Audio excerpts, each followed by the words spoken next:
I learned something important about people after turning 79. If everyone feels sorry for you, they stop paying attention to who you really are. My name is Walter Bennett, and for years my family believed I was a poor old man living out the last chapter of his life in quiet disappointment. To be fair, I never gave them a reason to think otherwise. I lived alone in a small 2-bedroom house on the edge of town. I drove a pickup truck that was older than some of my neighbors' children. My jackets were worn at the cuffs, and I still clipped coupons from the Sunday newspaper. When the grocery store offered senior discounts on Wednesdays, I was there before 9 in the morning. To anyone looking from the outside, I was exactly what I appeared to be, an aging widower counting pennies and stretching every dollar. The funny thing was that nobody ever asked why. They simply assumed they already knew the answer. My son Daniel especially seemed to believe my life had become small. He was not cruel, at least not intentionally. He was busy, successful, focused on his career and his own family. Whenever we met for dinner, he spoke to me the way people speak to someone they think needs protecting from reality. He explained things I already understood. He simplified conversations that did not need simplifying. He smiled patiently when I offered opinions, as though he were humoring a child. His wife Melissa was different. She did not bother hiding her assumptions. To her, I represented a responsibility that refused to disappear. She never said those words directly, but some things do not need to be spoken aloud. You can hear them in a sigh. You can see them in a glance exchanged across a dinner table. You can feel them when a room falls quiet after you enter it. A few weeks before everything changed, I attended a family barbecue at Daniel's house. The backyard was full of laughter, music, and the smell of hamburgers cooking on the grill. Children ran through the grass while adults gathered around patio tables discussing vacations, investments, and home renovations. I sat in a folding chair near the edge of the yard, listening more than talking. Nobody noticed. That was another advantage of being underestimated. People revealed themselves when they believed you were unimportant. At one point, Melissa began discussing a luxury cruise her friends had taken through the Mediterranean. Everyone seemed impressed. Then she glanced toward me and laughed lightly. "Some people are lucky if they can afford gas for the week," she said. A few relatives chuckled. Daniel shifted uncomfortably, but said nothing. I simply smiled and sipped my iced tea. Moments later, the conversation moved on without me. It usually did. The only person who stayed beside me was my granddaughter Emily. She was 18, preparing for college, and somehow wiser than many adults twice her age. Instead of treating me like a relic from another generation, she treated me like a person. She asked questions. She listened to the answers. That afternoon, she sat beside me under the shade of an old maple tree and asked whether I had ever regretted anything in life. I remember smiling at her curiosity. "Only the times I misjudged someone's character," I said. She nodded thoughtfully, not realizing how important those words would become. As the sun began to set, I looked around the yard at the people I loved. Some pitied me. Some ignored me. Some believed they understood me completely. None of them realized they were being watched just as carefully as they were watching each other. And none of them knew that a truth I had kept hidden for years was slowly moving toward the moment when it could no longer remain secret. 3 days after the barbecue, Daniel invited the family to dinner at a popular steakhouse downtown. It was one of those places with polished wood walls, low lighting, and waiters who seemed to know exactly when to appear and disappear. I arrived 5 minutes early, as I always did. Old habits stay with a man. By the time everyone else arrived, I was already seated near the end of a long table overlooking the city street through a wall of glass windows. Melissa walked in carrying an expensive handbag that probably cost more than my pickup truck was worth in her estimation. Daniel followed behind her, speaking into his phone about a business deal. Emily was the last to arrive. She smiled when she saw me and took the empty seat beside mine without hesitation. The dinner began pleasantly enough. Orders were placed. Drinks arrived. Conversations drifted from sports to real estate to retirement planning. I listened quietly while everyone discussed the future.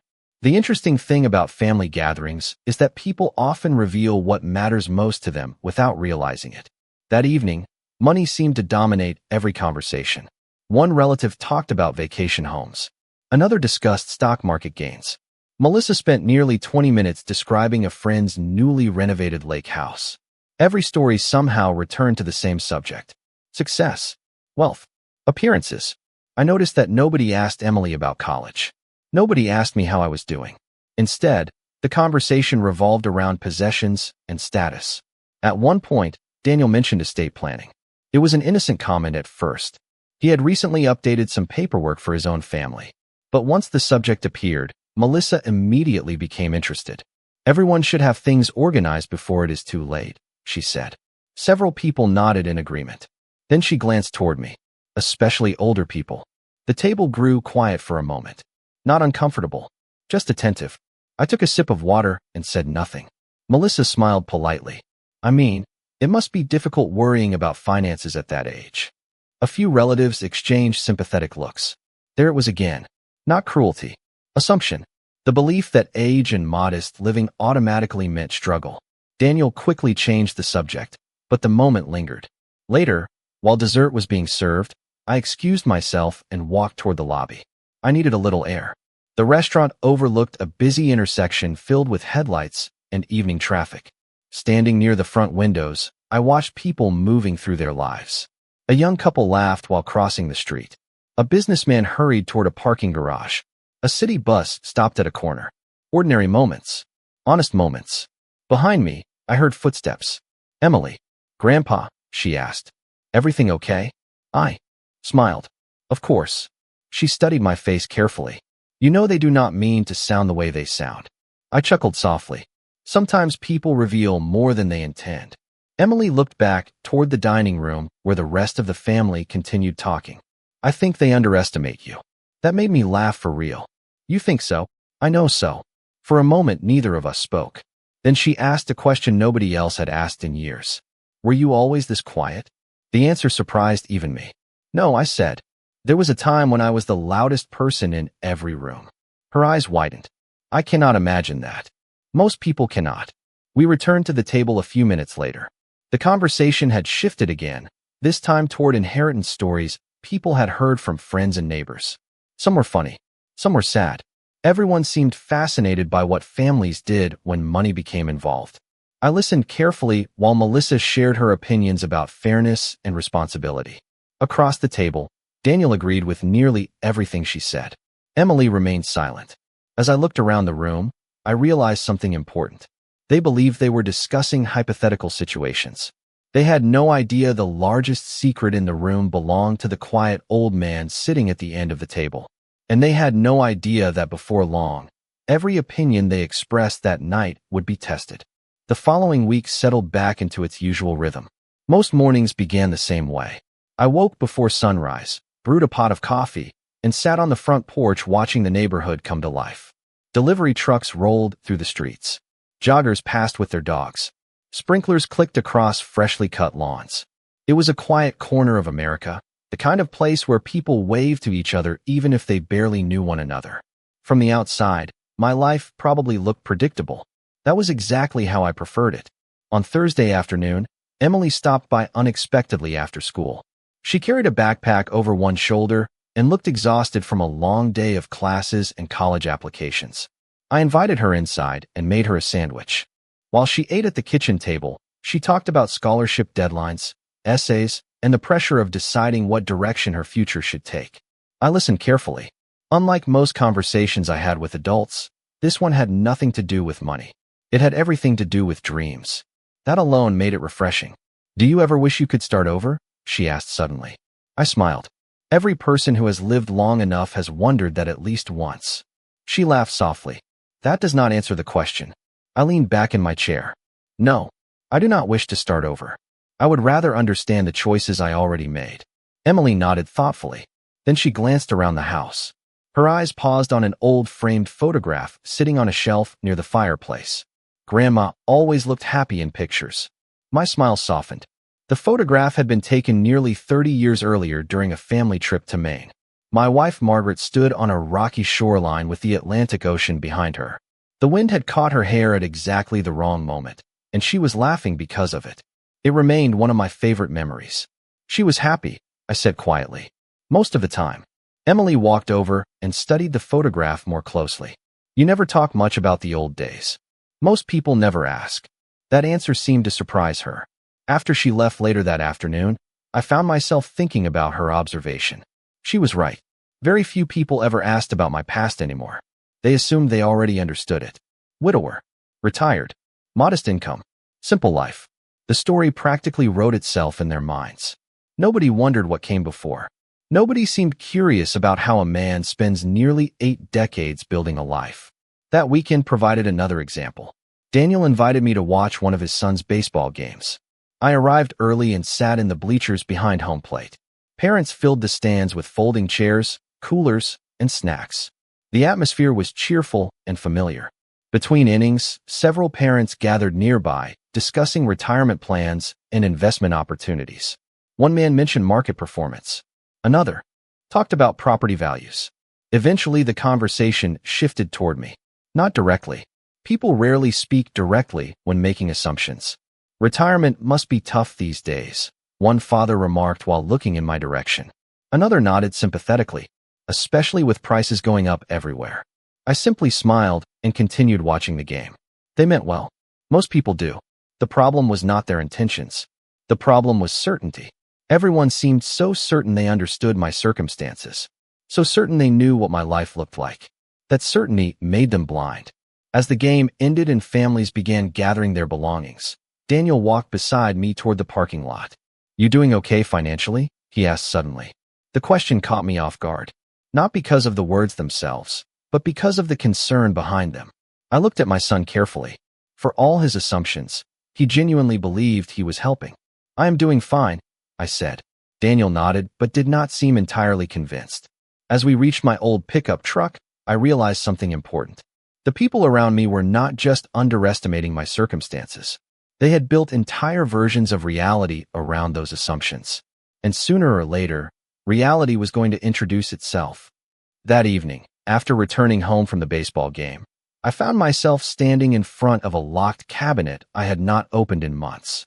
It sat quietly in the corner of my study behind an old oak desk, unnoticed by anyone who visited the house. Most people assumed the room contained little more than books, family photographs, and the belongings of a retired man who spent too much time remembering the past. They were wrong. I unlocked the cabinet and removed a worn leather box. The brass hinges creaked softly as I opened it. Inside were documents, letters, and records spanning decades. Some were older than Daniel. A few were older than my marriage. I sat down and slowly turned the pages, each one carrying memories I rarely allowed myself to revisit. There was a time when my life looked nothing like it did now. 40 years earlier, I was not sitting alone in a modest house, clipping grocery coupons. I was working 18-hour days building a company from nothing. Back then, Margaret and I lived in a tiny apartment above a hardware store. The roof leaked during heavy rainstorms, and the heating system failed almost every winter. We had very little money, but we shared something more valuable. We shared a plan. Every paycheck was divided carefully. Every expense was considered. Every decision was made together. While other people spent money to impress their neighbors, Margaret and I focused on building stability. Year after year, the business grew. Small successes became larger ones. Opportunities appeared. Risks paid off. By the time Daniel was in high school, our lives looked very different from those difficult early years. Yet Margaret never allowed success to change who we were. She believed wealth was a tool, not an identity. "Money reveals character," she often said. It does not create it. At the time, I thought it was simply one of her wise observations. Much later, I realized how right she was. After Margaret passed away, something inside me changed. Grief has a way of rearranging priorities. The things that once seemed important no longer mattered as much. Large houses felt empty. Expensive dinners felt ordinary. Public recognition felt meaningless. I sold properties that no longer brought me joy. I simplified my life. I stepped away from the attention that had followed my business career for years. Most people assumed financial hardship had forced those decisions. I never corrected them. At first, it was because explaining myself felt exhausting. Later, it became something else. It became an opportunity to observe. The less people believed I had, the more honestly they behaved around me. Friends revealed their values. Relatives revealed their assumptions. Some people became kinder. Others became dismissive. A surprising number became interested only in what they thought I could provide. Over time, I learned more about human nature than I ever had during my years in business. The next morning, I received a call from Daniel. He sounded distracted. Melissa was planning another family gathering, this one for her birthday. Several relatives would attend. There would be dinner, speeches, and plenty of conversation. I agreed to come. After hanging up, I looked around my quiet study. The leather box remained open on the desk. Sunlight streamed through the window and illuminated the documents inside. Generations of work, decades of decisions, a lifetime of preparation. None of it had ever been hidden out of shame. It had been hidden because it no longer defined me. Yet as I sat there, I could not ignore a growing feeling that the season of silence was nearing its end.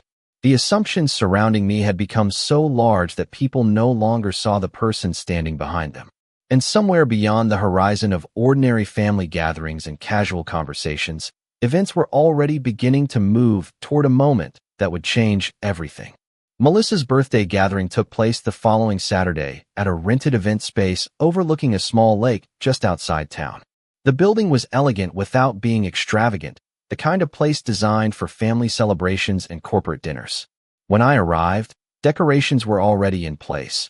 Waitstaff moved between tables carrying trays of appetizers, and guests filled the room with easy conversation.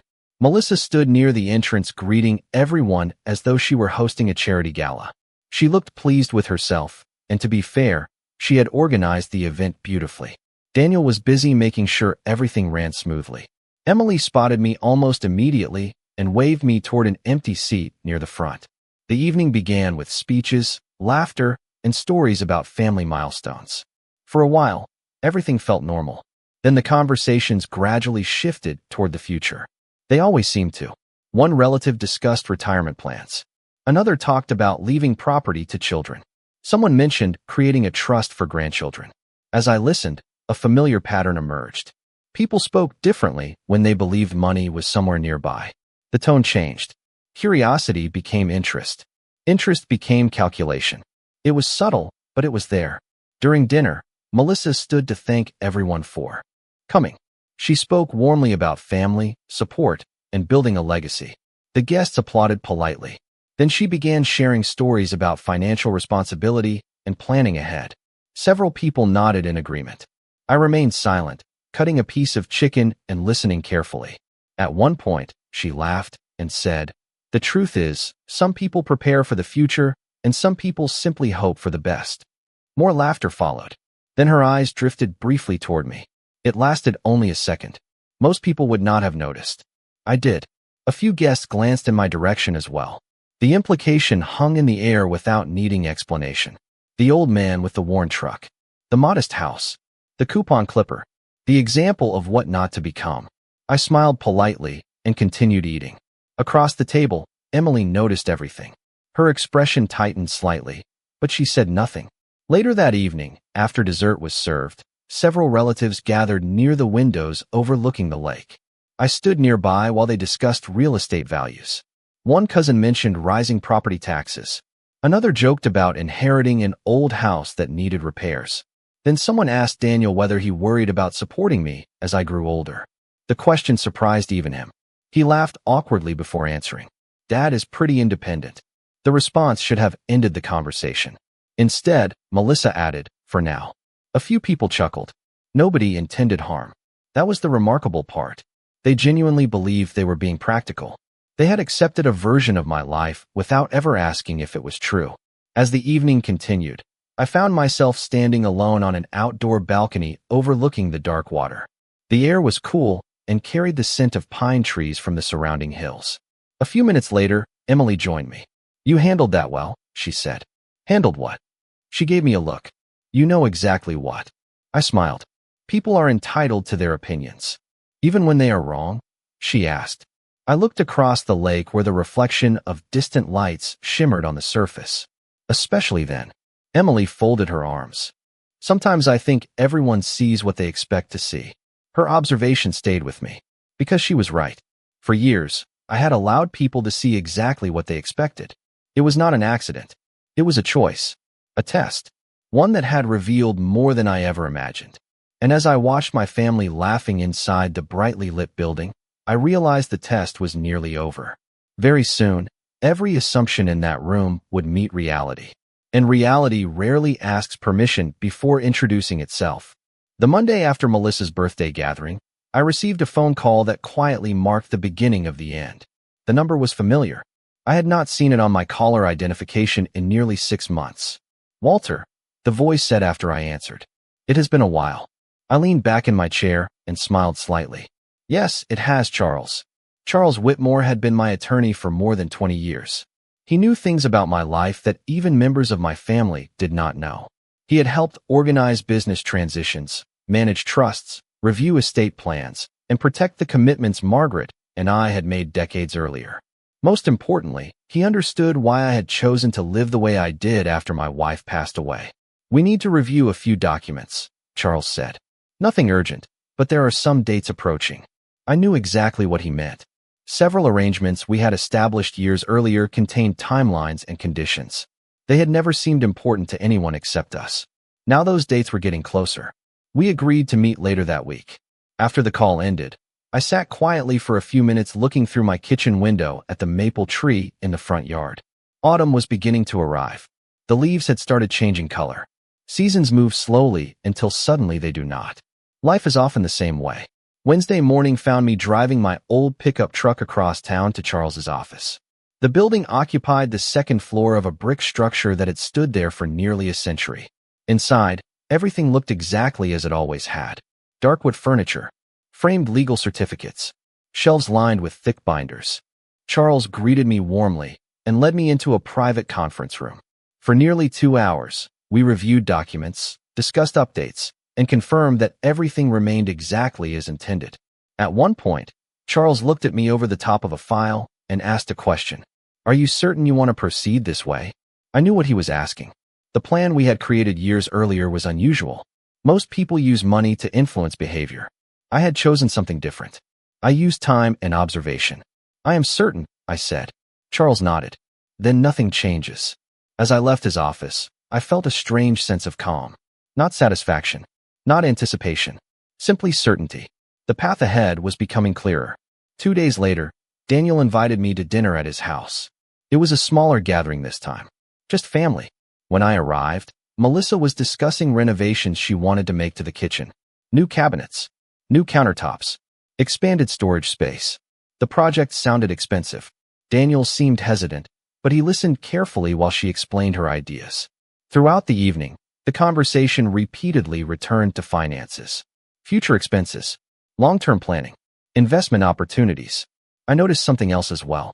Melissa had become increasingly curious about matters that had never interested her before. She asked questions about family history, about property, about old records. The questions were casual enough to avoid attention, yet frequent enough to attract mine. Emily noticed them too. I could tell by the way she occasionally glanced in my direction. After dinner, while everyone cleaned up, she joined me on the back patio. Something feels different lately, she said quietly. I looked at her. Different how? She thought for a moment. Like everyone is preparing for something. I smiled. Young people often underestimate their instincts. Emily's instincts were excellent. Maybe they are, I replied. She studied my face. You know something, do not you? For a second, I considered answering honestly. Instead, I looked out across the dark backyard where porch lights cast long shadows across the grass. Sometimes, I said carefully, the truth needs time to arrive on its own. Emily frowned slightly, but accepted the answer. Inside the house, laughter drifted through the open door. Family members continued their conversations, completely unaware that events already set in motion years earlier were moving steadily toward them. And for the first time, I realized that the moment of revelation was much closer than any of them imagined. The invitation arrived 3 days later. It was simple, formal, and unexpected. I asked every member of the family to meet the following Sunday afternoon at a private conference room in downtown Hartford. No explanation, no agenda, just a time, a location, and a request that everyone attend. Predictably, questions began almost immediately. Daniel called first. What is this about? He asked. I smiled even though he could not see it. You will find out on Sunday. He sighed. Dad, you are making this sound mysterious. Perhaps it is. Melissa called later that evening. Her tone was polite, but curiosity sat just beneath the surface. She asked whether the meeting involved my health. Then she asked whether I was planning to sell my house. Then she asked whether there was some legal matter requiring family involvement. I answered each question the same way. We will discuss everything on Sunday. By Saturday afternoon, even distant relatives had heard about the gathering. Speculation spread quickly. Some assumed I was updating a will. Others believed I was moving into assisted living. One cousin apparently convinced himself I was preparing to announce financial difficulties. The irony almost made me laugh. For years, people had created stories about my life without asking for facts. Now they were doing it again. Sunday arrived cool and clear. Autumn sunlight reflected from office windows as I drove into the city. The conference room occupied the top floor of a professional building overlooking the river. It was elegant without being flashy. Long polished table, comfortable chairs, floor-to-ceiling windows, quiet surroundings. I arrived early. Old habits once again. 15 minutes later, family members began entering one by one. Daniel appeared first. Melissa followed close. Behind, several relatives arrived together carrying coffee cups and unanswered questions. Emily was among the last to enter. She walked directly to my side. "You look calm," she said. "Should I be worried?" "No," I replied. Quite the opposite. As more people arrived, the room filled with conversation. Some spoke in whispers. Others openly guessed why they had been invited. Melissa seemed especially interested in every possibility. Her eyes moved around the room as though searching for clues. I remained seated at the head of the table, listening quietly. Years earlier, I might have felt nervous. Not now. Eventually, the door opened again. The room grew silent almost immediately. A tall man in a dark suit entered carrying a leather portfolio. Several family members recognized him from previous business functions in town. Others did not. I did not need an introduction. Charles Whitmore had arrived. He greeted me warmly before taking a seat beside me. I noticed the immediate shift in the room. Confusion became attention. Attention became concern. Daniel looked from Charles to me and back again. Melissa sat perfectly still. No one laughed anymore. No one whispered. Charles placed the portfolio on the table and folded his hands. The city skyline stretched behind him through the glass windows. For a few seconds, nobody spoke. Then Daniel finally broke the silence. "Dad," he said carefully, "what exactly is going on?" I looked around the table at the faces of people I had loved for decades. Some had underestimated me. Some had pitied me. Some had quietly judged me. One had remained kind through all of it. The test I began years earlier was finally reaching its conclusion. I met Daniel's eyes and answered calmly. "Today, you are all going to learn something you should have known a long time ago." Beside me, Charles opened the leather portfolio. The sound of paper sliding across polished wood seemed louder than it should have. Around the table, every face turned toward him. And for the first time since this story began, nobody was looking at me like a poor old man. The room remained silent as Charles removed several documents from his portfolio and arranged them neatly. On the polished table, through the floor-to-ceiling windows, the river moved slowly beneath the afternoon sunlight. But inside the conference room, nobody seemed interested in the view anymore. Every eye was fixed on the papers in front of him. Daniel sat forward in his chair. Melissa folded her hands together. Even the relatives who usually filled silence with conversation had become completely still. Charles cleared his throat and began speaking in the calm, measured voice that had made him one of the most respected attorneys in the state. "I have represented Walter Bennett for more than 2 decades, he said. Several people exchanged surprised looks. I doubt any of them had imagined I maintained a long-standing relationship with a law firm. Charles continued. "Over those years, I have assisted with business matters, estate planning, charitable foundations, trusts, and investment oversight." The confusion in the room deepened. Melissa frowned slightly. Daniel glanced toward me. I remained silent. This was not my moment to speak. It was the truth's. Charles opened the first document. Many years ago, Walter sold the company he spent most of his adult life building. A few relatives looked genuinely shocked. Others appeared uncertain whether they had heard correctly. Charles calmly listed dates, transactions, and events that stretched back decades. He described the growth of the company, the sale, and the financial structures established afterward. Every statement was supported by records. Every figure came from official documentation. The room seemed to grow quieter with each passing minute. Then Charles revealed the part nobody expected. The proceeds had not disappeared. They had been carefully managed, invested, expanded, and protected over time. The numbers he presented were not merely comfortable. They were substantial, very substantial. Daniel stared at the documents in disbelief. One cousin actually removed his glasses and rubbed his eyes before reading the figures again. Across the table, Melissa looked completely frozen. For years, everyone had assumed my modest lifestyle reflected necessity. Now they were discovering it had been a choice. Charles then explained the charitable work Margaret and I had quietly supported. Scholarships, community programs, educational grants, donations that had never carried our names publicly. More surprised expressions appeared around the room. The version of Walter Bennett they thought they knew was disappearing piece by piece. Emily sat quietly beside me. Unlike everyone else, she did not look shocked. She looked thoughtful, almost as if certain things suddenly made sense. Charles paused briefly before opening the final folder. "There is one additional matter," he said. The room became still again. Several years ago, Walter established a family trust with very specific provisions. Melissa's attention sharpened immediately. Daniel remained silent, trying to absorb everything already revealed. Charles continued explaining how the trust operated, what values guided it, and why it had been structured the way it was. Then he said something that caused several people to exchange nervous glances. The trust was never designed to reward expectations. It was designed to reward character. Nobody spoke. Nobody moved. The words hung in the air like a challenge. For the first time all afternoon, I stood from my chair. Slowly, I looked around the room at the faces of people I had loved, observed, and quietly learned from over many years.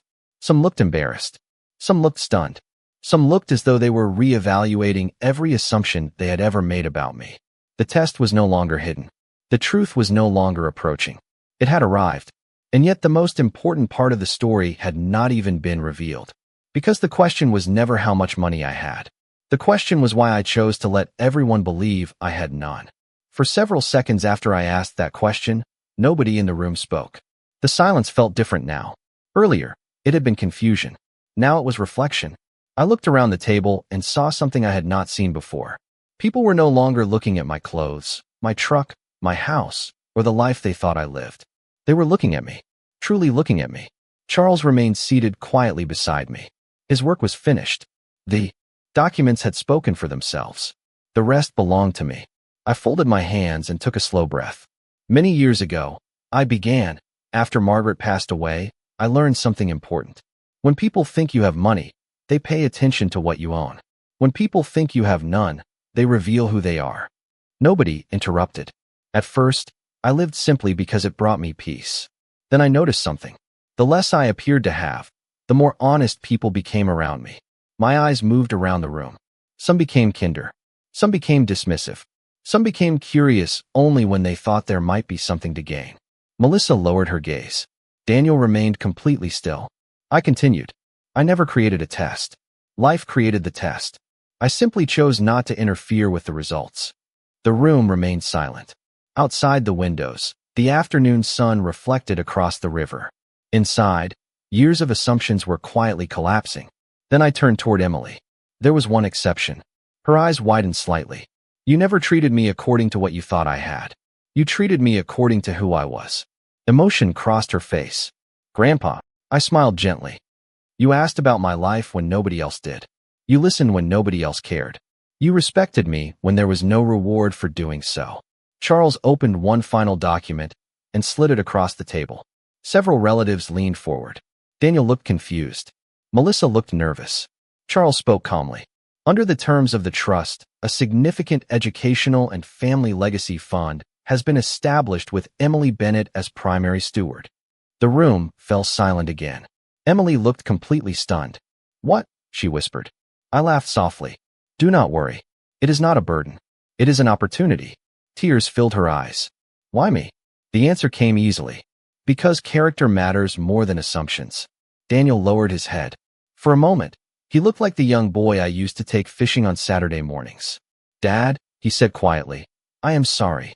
I could hear genuine regret in his voice. For what? He looked up. For never asking. For thinking I already knew everything. I nodded slowly. Most people do that at some point. Melissa spoke next. Her voice was softer than I had ever heard it. I misjudged you. I studied her for a moment before smiling politely. You misjudged what you could see. That happens more often than people realize. No anger remained in me. No desire to embarrass anyone. That was never the point. Money had never been the point either. The point was understanding. The point was learning who people become when appearances replace truth. Eventually, the meeting ended. Family members gathered their belongings and slowly made their way toward the elevators. Conversations were quieter now, more thoughtful. As I stood near the window preparing to leave, Emily walked over and wrapped her arms around me. "Thank you," she whispered. "For what?" "For teaching us." I looked across the river one last time before we left the conference room together. Margaret used to say that time reveals every truth eventually. Standing there, I realized she had been right once again. Not because secrets had been uncovered, not because documents had been revealed, but because everyone finally understood something they should have known all along. A person's worth is not measured by the car they drive, the clothes they wear, or the balance in a bank account. It is measured by character. And in the end, that was the only inheritance that truly mattered.